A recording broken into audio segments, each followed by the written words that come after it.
todos nuestros radioescuchas, bienvenidos a otro programa Desde Abajo, transmitido por Hoja de Ruta Radio. El día de hoy nos acompaña Wilmer Santa Cruz, él es coordinador de la red de maestros y pues estamos hablando, como siempre, alrededor de las situaciones que se están viviendo en el país a partir de la pandemia, pero también de una crisis más que sanitaria, yo diría una crisis económica que está atravesando el país por las medidas de gobierno que se ha tomado desde el gobierno de Lenín Moreno, que hemos hablado largamente, ha sido un gobierno nefasto y neoliberal para el Ecuador. Wilmer, bienvenido. Por favor, cuéntenos cuál es la situación de la red de maestros y qué es lo que se está demandando. Bueno, buenas tardes. Muchas gracias por la oportunidad y para poder conversar con ustedes y a través de su medio llegar a los maestros del país y a la ciudadanía. Lo que usted ha dicho es verdad.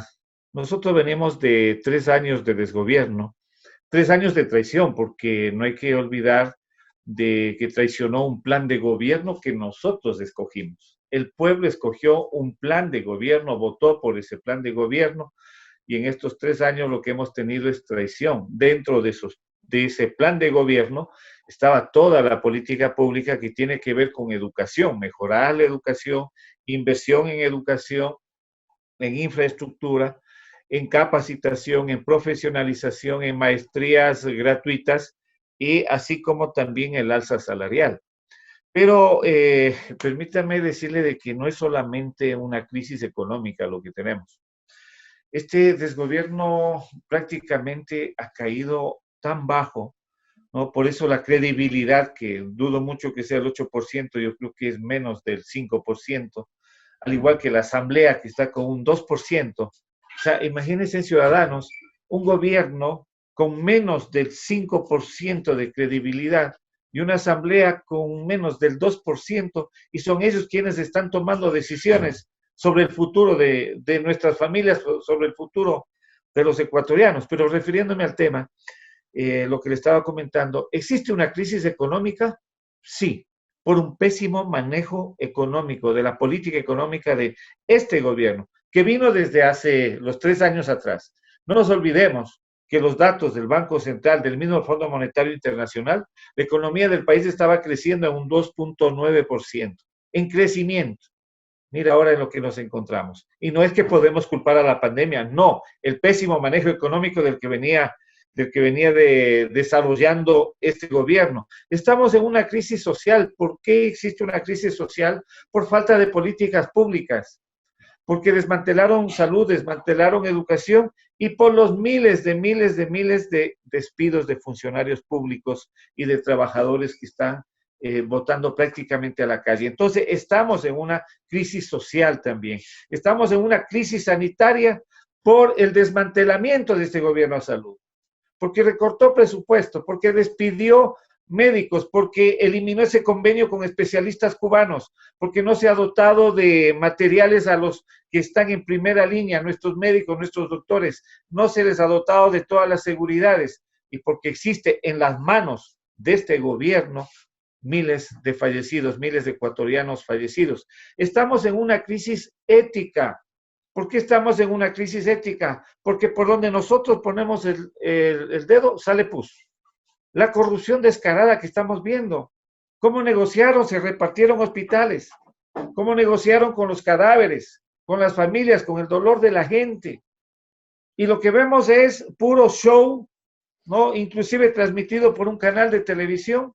Y lo que vemos son a ciertos funcionarios o empleados de menor jerarquía, que ellos les detienen, les investigan, supuestamente les investigan, sabiendo de que los peces gordos, los que están en el gobierno, son intocables.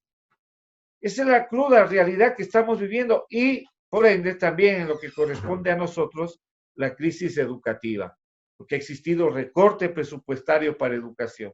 ¿De qué calidad educativa podemos hablar a nuestros estudiantes si hasta diciembre del 2019 había más de 380 millones de recorte presupuestario y en el mes de mayo del 2020, en plena emergencia sanitaria, en pleno estado de excepción, según denuncia del mismo ex viceministro de Educación, recortaron más de 900 millones de dólares al sistema educativo.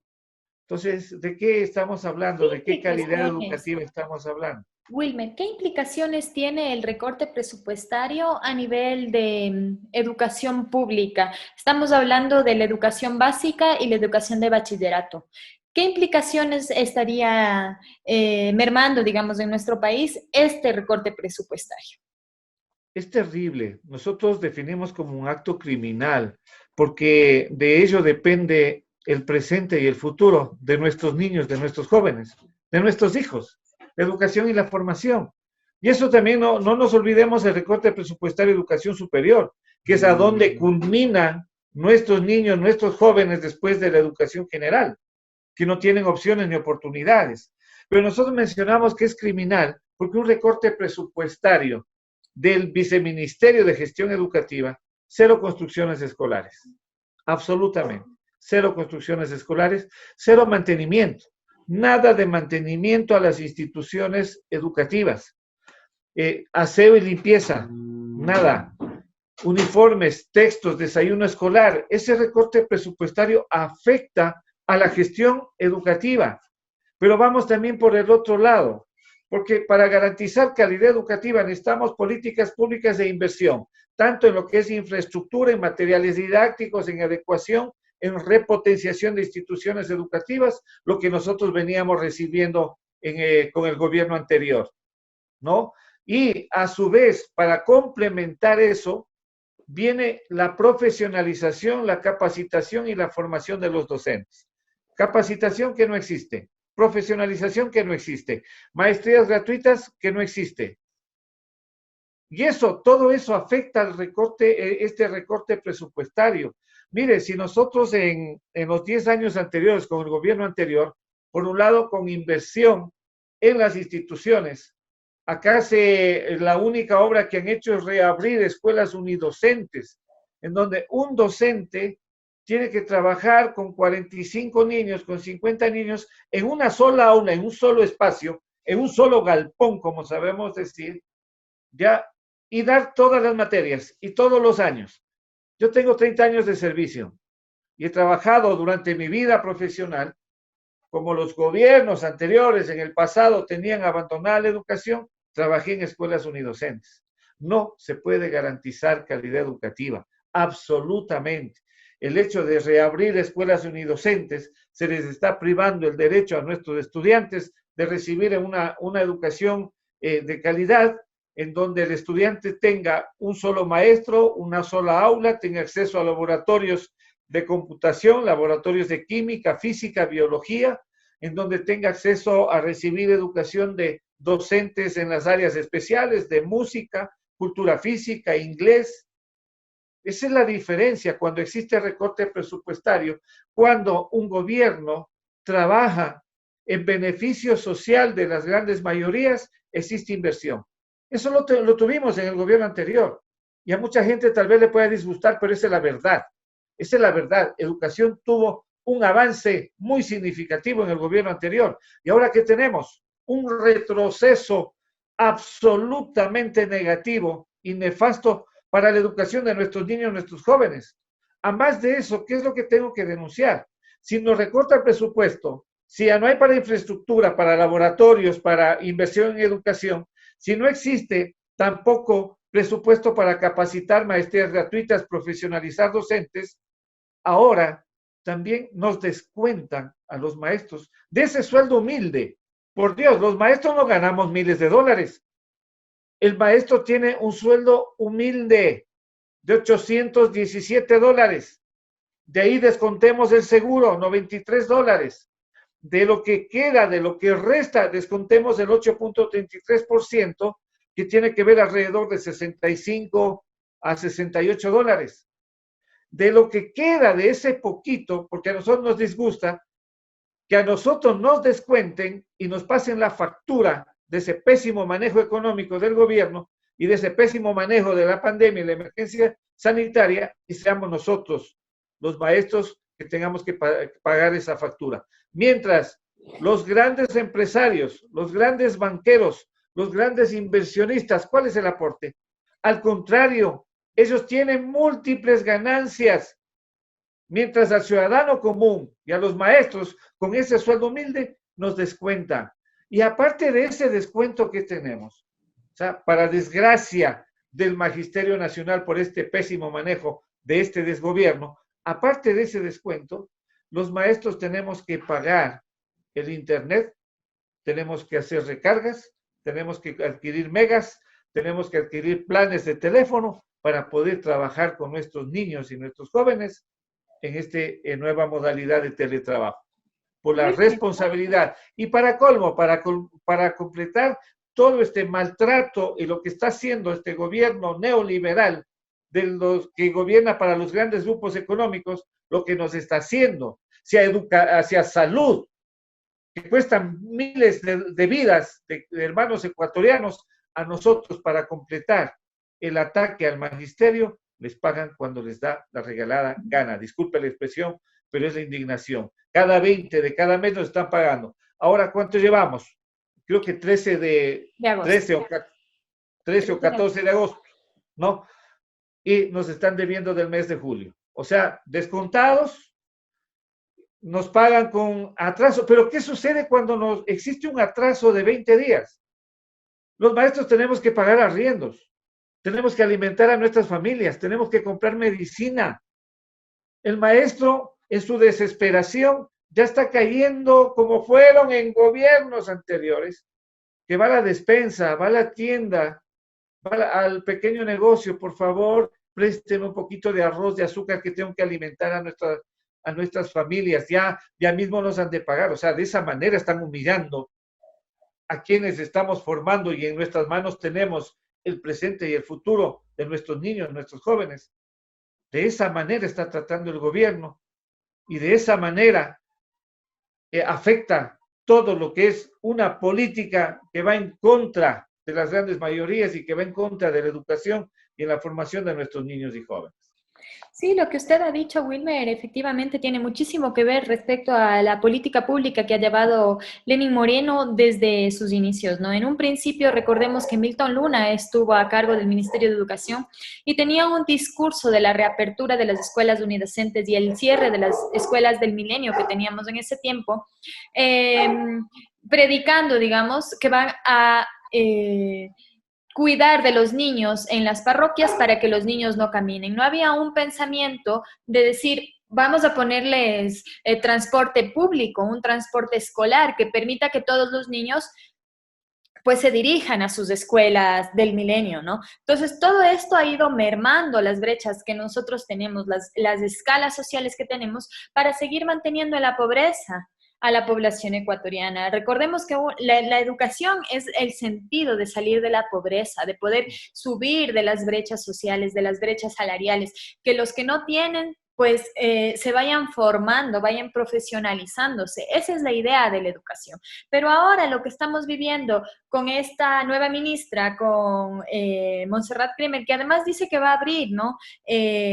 Las aulas educativas en los sectores rurales, es una de las propuestas, que ha dicho que la educación se puede transmitir a través de la radio, por ejemplo, y de la televisión, y así están formando a los niños, pero que además también ha ido en contra de los maestros porque se ha reducido la cantidad de maestros que existen en el sistema público. ¿Cómo es que ustedes están enfrentando esto y cuáles son las acciones colectivas que están tomando como maestros? Bueno, usted ha topado varios temas que afectan a educación y hablar de educación tendríamos muchísimas cosas que decir, ¿no? Por la importancia que es del tema. Pero antes de dar respuesta a lo último, sí quiero referirme al proyecto de las unidades educativas del milenio, ¿no? Que este gobierno dijo son elefantes blancos, ¿no? Que él inclusive cuando fue vicepresidente fue a inaugurar muchas instituciones educativas del milenio y ahí tenía otro discurso. Si nosotros enfocamos hacia dónde, en qué lugares se construyeron estas unidades educativas del milenio, ¿en los centros de las grandes ciudades? No, fueron en los sectores rurales, en los sectores urbanos marginales, donde la educación por décadas ha sido abandonada para nuestros hermanos indígenas, para nuestros hermanos afros, para los sectores de menos recursos económicos. Ahí se construyeron y se generaron las unidades educativas del milenio, Y obviamente que existen como satélites escuelas pequeñas, unidocentes, que eso se podía solucionar dotando de transporte, movilizando a los estudiantes, porque aquí el objetivo era el garantizar una educación de calidad. Existen instituciones ya muy lejanas que es imposible, obviamente, que puedan tener acceso a una unidad educativa del milenio, pero son contadas, son lugares muy lejanos.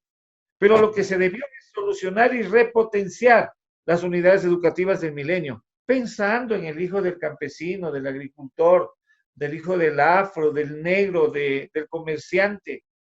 Pero no, lo que hicieron es eliminar todo ese presupuesto del proyecto de unidades educativas del milenio.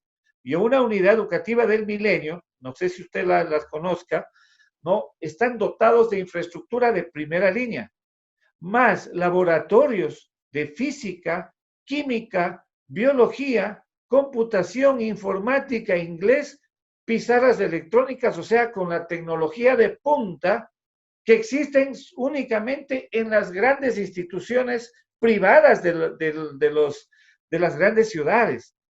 Y entregar eso a nuestros estudiantes del sector rural es lo mejor que se puede dar, porque ellos también tienen el mismo derecho que los niños y los jóvenes de las grandes ciudades. Pero bueno, estamos ahora, la necesidad, recuperar nuestro país. Es indispensable recuperar el país y retomar ese rumbo que teníamos de mayor inversión en educación, en donde se garantizaba los derechos de nuestros niños, de nuestros jóvenes, de recibir una educación de calidad. En cuanto a lo que usted menciona, sí, en verdad existieron ministros y ministros, y existen ministros y ministros, ¿no? Y todos dependen de un gobierno central. Esta modalidad de teletrabajo que nosotros, Régimen Sierra, lo hicimos, fue algo nuevo, no estábamos preparados, es obvio, se presenta una emergencia, una pandemia que nadie lo sospechaba, ¿no? Entonces tuvimos que adaptar una nueva modalidad de trabajo con nuestros estudiantes. Pero a su vez, encontramos una realidad que los grandes medios de comunicación siempre la han tenido oculta, ¿no? Nuestros estudiantes de los sectores, inclusive urbanos, marginales y rurales, no tienen acceso a Internet. No tienen acceso a Internet, no tienen acceso a computación, no tienen acceso por la pobreza que existe, ni siquiera a los teléfonos con pantallas digitales. Y ante esa realidad, los maestros nos hemos encargado de contactar vía telefónica, vía mensajes. Tuvimos que acudir inclusive a las autoridades de la parroquia o al teniente político, al cura párroco, a los vecinos, a los presidentes de las comunidades, para que a través de ellos se pueda enviar ciertas tareas o ciertos trabajos que el ministerio lo denomina guía de aprendizaje, para poder sostener. ¿Qué podíamos sostener? Los conocimientos que los chicos adquirieron el primer quimestre y tratar en lo posible avanzar un poco en el segundo quimestre, porque no es educación virtual. Ante esas realidades no es. Los maestros también, muchos maestros no tenían acceso a Internet, no tenían acceso a computadora, tuvieron que adquirir todo eso para poder trabajar con nuestros estudiantes. Sin embargo, hemos avanzado. Y el compromiso de los maestros, o sea, ese reconocimiento que nosotros mismos nos hacemos, porque con qué esfuerzo y sacrificio ellos han contactado a nuestros estudiantes para poder trabajar con ellos.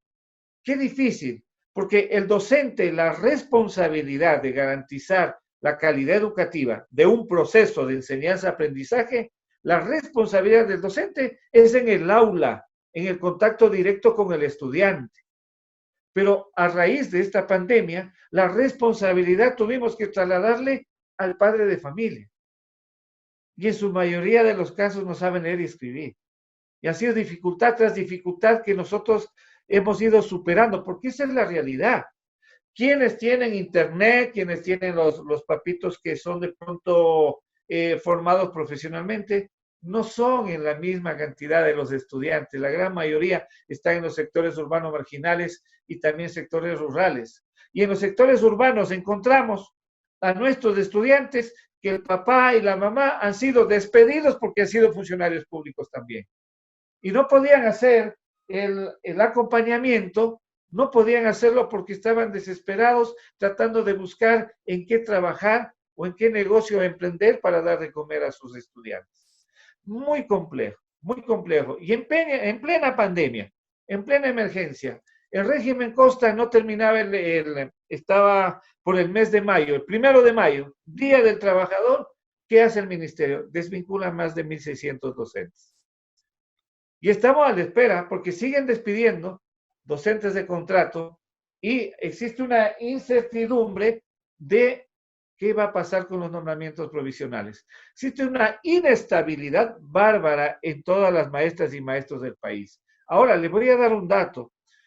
Para que el sistema educativo en el país funcione con normalidad y se garantice el trabajo y la calidad educativa, el sistema educativo necesita de 8.000, mínimo 8.000 docentes para el sistema educativo. O sea, no es lo contrario lo que están haciendo, están despidiendo docentes. Y si despiden docentes, quiere decir que tendremos que acumular más estudiantes en las aulas. Ya nos dieron la disposición de aumentar el aforo, el número de estudiantes por aula. Va a haber una aglomeración bárbara. Un docente, ¿cómo garantiza calidad educativa con 45 o 50 estudiantes? Además de eso, también debo informar de que si algún docente se enferma, no hay docentes para reemplazar. Si algún docente renuncia, no hay docentes para reemplazar. Si algún docente se jubila, no existe docentes para reemplazar. Y Dios no quiera, si existe que algún docente fallece, tampoco existe docentes para reemplazar. En esa situación, en esa calamidad, está el sistema educativo. Es el pedido que nosotros hacemos al ministerio y sobre todo a la ministra de Educación. O sea, ministra, defienda el sistema educativo. O sea, no permita que le recorte el presupuesto. Al contrario, peleemos para hacer respetar lo que dice la Constitución con respecto al presupuesto de educación. Ministra, defienda a los maestros. No desvinculemos maestros. El sistema educativo necesita más. Pensemos en los niños y en los jóvenes. Parecería, Wilmer, que estamos en un país que en realidad todo está patas arriba, ¿no? Mientras estamos atravesando una pandemia, usted ve que tampoco a los médicos les han pagado, los médicos posgradistas están ya poniendo papeles, están en marchas, están haciendo movilizaciones, exigiendo el pago de salarios, exigiendo además medidas de bioseguridad. Los maestros han salido también a las calles a reclamar al gobierno de turno lo que está pasando. Pero además de esto, se suma una realidad que en el Ecuador no se ha venido, digamos, solucionando alrededor de estos años, ¿no? Usted ha topado un punto muy claro y es que en pleno 2020 nosotros todavía tenemos problemas de conectividad. Nunca se pensó en que los sectores rurales y urbanos marginales tengan acceso a la conectividad. Y eso refleja muchísimo también la política de turno y la política nefasta que estamos viviendo, en donde los, digamos, marginados, en donde los pobres, en donde los que tienen menos alcance, en donde los de clase media baja, no merecerían tener estos accesos. O sea, parecería que estamos hablando de un gobierno fascista e incluso un gobierno dictatorial que va mermando los derechos públicos a la ciudadanía. ¿Cuáles son las medidas que ustedes van a tomar como la red de maestros? Yo sé que han convocado a un cacerolazo. Cuéntenos más bien de qué se trata esto y cómo, como ciudadanía, podemos apoyar alrededor de movilizaciones, de cacerolazos, de fotografías a través de Instagram o del hashtag a través de Twitter para visibilizar también sus luchas, porque son luchas que generalmente no están visibles por el problema además que tenemos de los medios de comunicación que han sido tan monopólicos en este gobierno. Mire, hay tantas cosas que se tienen que revertir en este país. O sea, por eso sí hacer el llamado a todos los sectores, absolutamente a todos los sectores, a campesinos, indígenas, agricultores, trabajadores, transportistas, absolutamente a todos los servidores públicos, maestras, maestros, médicos, enfermeras, trabajadores de la salud, no, a todos los trabajadores que han sido despedidos del sector público, hacer el llamado a la unidad. ¿Está en juego en estas elecciones nuestro país o el que se incremente políticas de un capitalismo salvaje que nos está llevando al abismo? Creo que los ecuatorianos estamos viviendo un gobierno neoliberal que superó ya la traición, que nos está hundiendo cada vez más, y esto ya no es cuestión de tal vez un proceso electoral más, esto no es un nuevo proceso electoral. En el 2021, en las elecciones, se define el futuro de nuestras familias, el futuro de nuestros hijos, el futuro de nuestros niños, el futuro de nuestros nietos.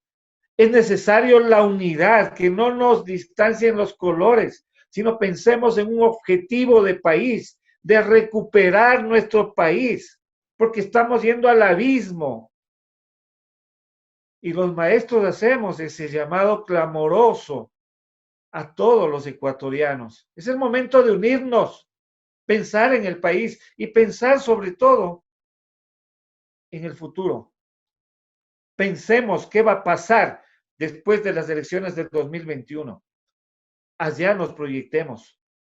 Y lo que usted menciona, nosotros hemos venido haciendo muchas acciones, a pesar de que existen amenazas, porque el maestro, el médico, el doctor, el enfermero, no podemos salir a expresar lo que está sucediendo con nuestros sectores. Ya salió la señora ministra a decir, si salen a plantones, están poniendo en riesgo sus puestos de trabajo.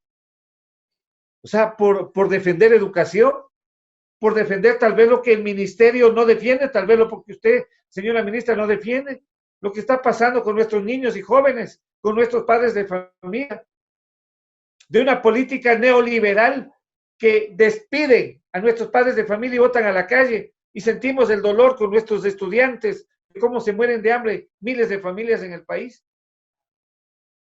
¿Acaso el salir a reclamar un país más justo, del que usted es parte, señora ministra, de que usted tiene familia, tiene hijos, tiene nietos también, y que necesitan las mismas oportunidades para su familia, para sus hijos, para sus nietos, el mismo derecho y oportunidades también tienen nuestros niños, también tienen mis hijos, mis nietos, también tienen nuestros niños y jóvenes, estudiantes de los sectores urbanos, de los sectores rurales, de las ciudades.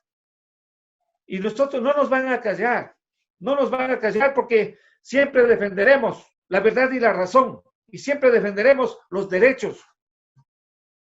¿Y queremos un país más justo? Sí, porque nos merecemos los ecuatorianos, porque peleamos por una mejor educación para nuestros niños y jóvenes, sí, porque somos maestros y en la vocación que tenemos sabemos de nuestra responsabilidad, de lo que tenemos que formar unas nuevas generaciones con otro pensamiento, que vayamos a construir una sociedad más justa, solidaria, equitativa.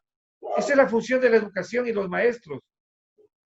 Hemos venido siendo plantones y toda esta debacle, porque hay que hablar claro y la ciudadanía tiene que analizar muchísimo. Llamamos a la reflexión, al análisis. Toda esta debacle, lo que está sucediendo, ha tenido una complicidad sumamente fuerte.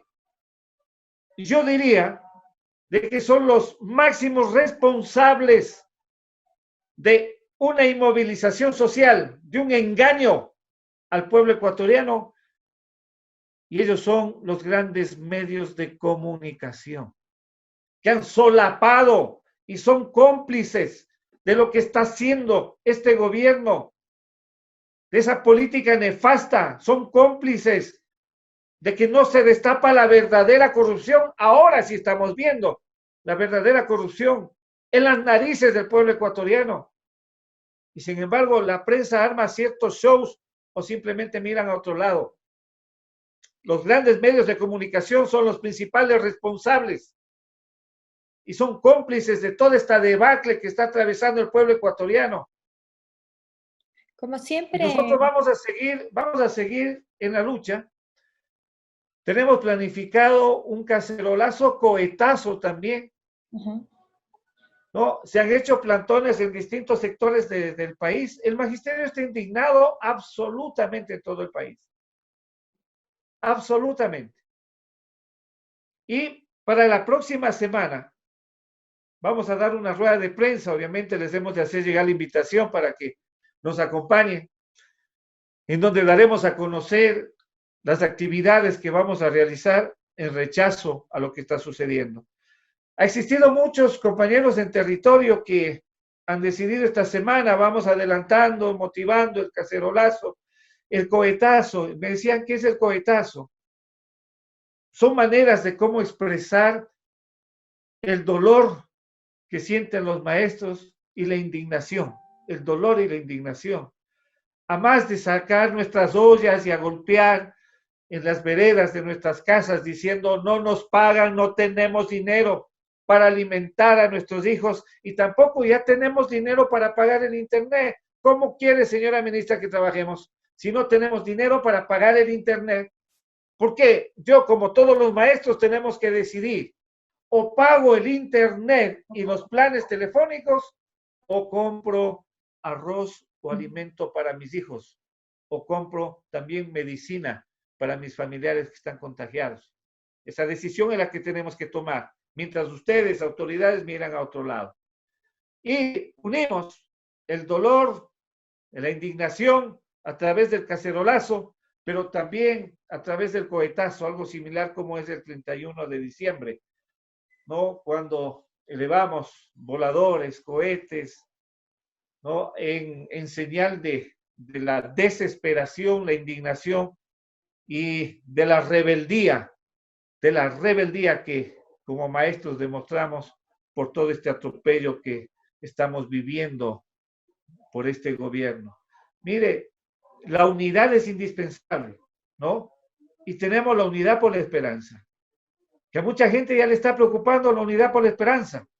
A nosotros nos alegra, porque nosotros tenemos la esperanza de que a través de la unidad logremos recuperar el país. Por eso es que la red de maestros también es parte de UNES.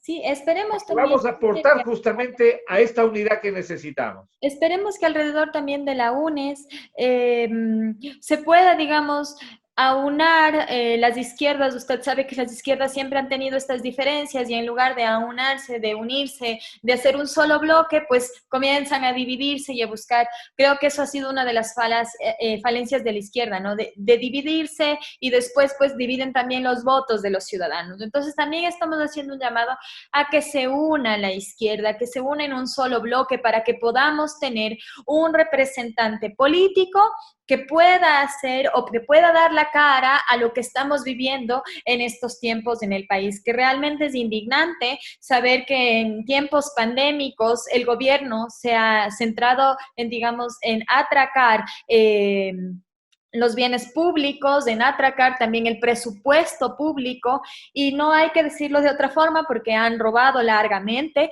y ellos mismos se encubren, ¿no? Recién pasamos un show mediático en donde entra la policía armada a la casa de Abdalá Bucaram. Ahora nuevamente Abdalá está en su casa con las debidas disculpas, pero es todo un show, ¿no? ¿Quiénes repartieron la administración de los hospitales? Creo que eso es lo que cabe preguntarnos, pero también, sobre todo, llamar a la ciudadanía a unirse a estos cacerolazos, a estos cohetazos. En definitiva, el día de hoy va a existir uno que está también convocado por el pueblo, se llama Cacerolazo Nacional, por los recursos para la salud, por los medios que garanticen los sueldos y el trabajo, por quienes no tienen cómo quedarse en casa y para priorizar la vida antes que la deuda. Solo el pueblo salva al pueblo. El cacerolazo nacional se dará hoy a las 8 de la noche. Entonces, para también hacer presencia como ciudadanos y también mostrar nuestra indignación. Yo creo que el gobierno ha tenido muchísima ventaja durante la pandemia, ha recortado presupuesto, ha hecho lo que ha querido y pues salen estos escándalos de corrupción a la luz en donde no se permite tampoco la movilización por digamos, el contexto que estamos viviendo, por el miedo a la pandemia, pero sí nos mandan de guías turísticos cuando hay feriado para la reactivación económica. Es un gobierno que en realidad no ha tenido nada claro o lo único que tiene claro son las medidas neoliberales y también la priorización al comercio, ¿no? Deja mucho de qué hablar. Yo le agradezco mucho su participación, Wilmer. Hemos estado conversando con Wilmer Santa Cruz, coordinador de la red de maestros, que además nos ha comentado que están unidos a esta UNES, ¿no? La Unión Nacional por la Esperanza. Esperemos que también se sumen otras izquierdas alrededor de esto para tener un proyecto nacional. Finalmente, para despedirnos, Wilmer, no sé si nos puedas dejar con algún mensaje. Y pues con alguna esperanza, ¿no? Finalmente, ante todo lo que estamos viviendo. Bueno, la esperanza no se la debe perder nunca. Y la indignación hay que sacarla y expresarla a través de la rebeldía. Ante amenazas de autoridades, creo que también este señor secretario de la administración o del gobierno, ya no sé ni qué cargos tienen porque no me interesa saber de quién traiciona al pueblo. Inclusive amenazó. Usted hablaba de un show, ¿no? Me hacía recordar lo que sucedió con la selectividad que existe en los procesos judiciales. O sea, es un descaro completo. Tal vez a alguien que lo tilden de correísta, la persecución, no solamente a esa persona, sino a todo su núcleo familiar, es terrible. Es inhumano, o sea, supera ya los límites de la maldad. Yo recuerdo, veía en redes sociales cómo hicieron también el allanamiento, por ejemplo, a la señora prefecta de Pichincha, Paola Pavón, ¿no? A Cristian González, Virgilio Hernández, pero lo hacen con una hazaña, o sea, lo que quieren es humillarles, insultarles, o sea, violentando todo, absolutamente todo derecho. Y lo que hicieron con Abdalá Bucaram, ¿no? El hombre jamás voy a hacer partícipe de él, por Dios. Es un señor que utiliza un medio de comunicación para insultar, degradar a las mujeres. O sea, es un señor tan mal educado, pero también tiene derechos, pues. Y que le hagan una transmisión en vivo por Teleamazonas y que transmita en vivo cómo violentan, inclusive en paños menores, o sea, por Dios, violentando el derecho. Yo en ese momento decía, eso me puede pasar a mí, eso le puede pasar a usted. O sea, no vivimos en un estado de derecho, de justicia, los juicios selectivos. O sea, está tan claro que quieren proscribir al expresidente Correa, que no les interesa la pandemia y una celeridad para lograr una sentencia. O sea, por Dios, vienen las elecciones. Y un mensaje acá para toda la clase política, para toda esa clase política, que la mayoría de ecuatorianos desconfiamos y rechazamos. Lo que ustedes hacen en la asamblea, una asamblea espuria, una asamblea que da, disculpe la expresión, pero da asco. El mensaje a ustedes, miren, cuando se tiene dignidad como ciudadanos, como personas, y como movimientos políticos, en donde se ganan las elecciones de una manera limpia, transparente, para todos los movimientos políticos, es en las urnas, porque en las urnas nosotros los ciudadanos ejercemos nuestro derecho de ir a votar y escoger por la persona o por el movimiento que el ciudadano crea conveniente. ¿Y saben cómo se llama eso a todos los señores de los partidos políticos? Eso se llama democracia. Porque estamos viendo, no soy afiliado a ningún partido político, debo aclarar eso, pero estamos viendo cómo se está poniendo en riesgo esa democracia al proscribir un movimiento político que según las encuestas tiene más opciones que el resto. Pero ustedes, al mirar a otro lado y al quedarse callados, también están siendo cómplices. Y si yo quiero ganar unas elecciones, me sentiré bien, me sentiré legitimado de que sean unas elecciones transparentes y no lo que se está viendo y se está viviendo con un CNE amañado. O sea, todo es una componenda. Yo como ciudadano exijo que se respete la democracia y el derecho a elegir que tenemos todos los ciudadanos, pero jueguen limpio. Eso es lo más digno de una persona, de un candidato. Jueguen limpio. Entonces hay que hacer un llamado a la unidad, sí, no nos vamos a cansar a través de UNES, a través del resto de gremios, asociaciones, colectivos, barrios, comuneros. Debemos unirnos para recuperar el país de lo que hemos vivido, recuperar a que nuevamente vuelva la senda de la justicia, en donde no un gobierno tenga cooptado absolutamente todos los poderes, en donde exista institucionalidad. Pero vemos que el gobierno está cooptado, la fiscalía, la justicia, la asamblea, la Corte Constitucional, y cuando nosotros queremos defender un derecho, no tenemos a dónde el pueblo ecuatoriano se encuentra indefenso. Y es justamente por lo que tienen cooptado. Necesitamos recuperar eso, necesitamos que las instituciones restablezcan la independencia, necesitamos una justicia independiente que garantice los derechos de los ecuatorianos. Necesitamos una fiscalía independiente que garantice el debido proceso. Necesitamos una asamblea con otra visión de pueblo y de país. No la clase de asamblea que tenemos actualmente.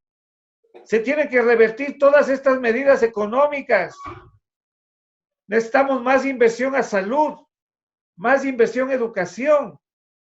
Necesitamos que se suspenda y se paralice definitivamente los despidos del sector público. Necesitamos fortalecer nuestras instituciones públicas. Necesitamos detener las intenciones de la política neoliberal con la Carta del Fondo Monetario, en donde quieren entregar nuestras empresas, nuestras del Estado, a manos privadas. Ya lo están pretendiendo hacer con la refinería de Esmeraldas. Luego vendrán las hidroeléctricas, luego vendrán las carreteras, lo que está sucediendo con la carretera Cuenca-Azogues, que ya entregaron a manos privadas. Necesitamos defender nuestro país. Y para defender todo ello, y también necesitamos recuperar el país, porque hay mucha gente que tendrá que rendir cuentas a la justicia, porque más de 20,000 fallecidos. No es que no existan responsables, necesitamos recuperar el país, recuperar la justicia, para que todas esas personas responsables de la debacle de este país rindan cuentas a la justicia, con debido proceso, como tiene que ser. Pero si tienen que ir a la cárcel, tendrán que estar en la cárcel por la violación de derechos, por la persecución, por el abuso de poder, por el desmantelamiento de salud, por el desmantelamiento de educación. Por eso es necesario la unidad. La derecha se une porque la derecha solo piensa en dinero y el dinero los une a ellos. En cambio, los que tenemos un pensamiento progresista de izquierda, cuando no pienso en mis bolsillos, sino pienso en el bienestar de los demás, cuando pienso en objetivos colectivos de las grandes mayorías, beneficio para todos, debemos unirnos. Campesinos, indígenas, gremios, asociaciones, grupos colectivos, estudiantes, médicos, transportistas, comerciantes, ciudadano común. Absolutamente todos debemos unirnos para recuperar el país de toda esta miseria a donde nos ha trasladado en estos 3 años de políticas neoliberales y de un desgobierno nefasto para el país. Muchísimas gracias. Yo le agradezco. Y con esto creo que terminamos la entrevista, reiterando, la unidad es indispensable. Juntos y unidos saldremos adelante. Muchas gracias a usted, Wilmer, y ha sido uno de los mensajes más poderosos que nos han realizado durante el programa. El llamado a la unidad, pero sobre todo el llamado a entender que defender el bien público es defender el bien común, el bien que nos corresponde a todos como ciudadanos. No es que estamos pidiendo un regalo, no es que estamos pidiendo que nos den donaciones o caridad, sino más bien defender nuestros derechos como ciudadanos. Entendemos que las políticas neoliberales del gobierno de Lenín Moreno han ocasionado toda esta debacle económica, sanitaria y también esta debacle pública en la que está inmerso el país. Y esperamos sobre todo que haya una unidad nacional que garantice a los ciudadanos tener un respaldo en lo posterior. Nuevamente les invitamos a ustedes a sumarse al cacerolazo nacional el día de hoy a las 8 de la noche como medidas que estamos tomando como ciudadanos para reclamar nuestros derechos. Muchas gracias, Wilmer, por su tiempo y pues estaremos siguiendo lo que haga la red de maestros de parte de Hoja de Ruta Radio. Y muchas gracias a los oyentes que nos han acompañado el día de hoy. Estaremos el próximo jueves, como siempre, a las 5 de la tarde, conversando con actores sociales que están viviendo en los tiempos pandémicos una debacle económica, social y política y que también están luchando en contra del gobierno de Lenín Moreno. Muchas gracias. Muchísimas gracias, también un abrazo y hemos de estar esta noche también en el cacerolazo. Es necesario unirnos todos. Muchísimas gracias, cuídense mucho por favor y siempre estamos a las órdenes. Muchas gracias, hasta luego.